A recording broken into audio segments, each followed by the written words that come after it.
Vaginoplastika vaginanın darlaşması ilə keçən bir əməliyyatdır.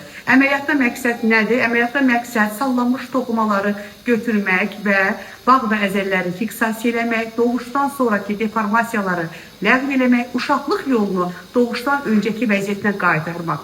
Bəli, masamda, əməliyyat masamda uzanan xanım illərdir kompleksi var. Gəlib özündən alaq komplekslərini. Hansı şikayətlərdən bizə müraciət edib Gözəl xanım? Eşidirik, buyurun. Uşaqlıq sağlanması. Aha. En çok şikayeti nedir? Əlaqə zamanı gençliksin, belə deyirsən.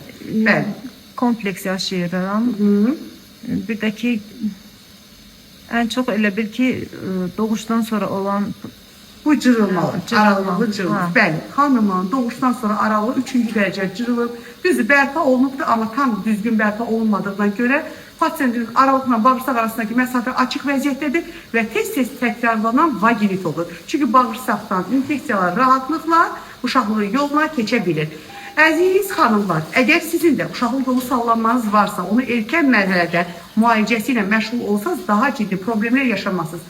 Ancaq doğuşdan sonra ciddi fəsadlar varsa, bunun ancaq bir çarəsi var. Rekonstruktiv cərrahiyyə, yəni toxumaları yenidən bərpa etmək, deformasiyaları götürmək və yeniləndirmək.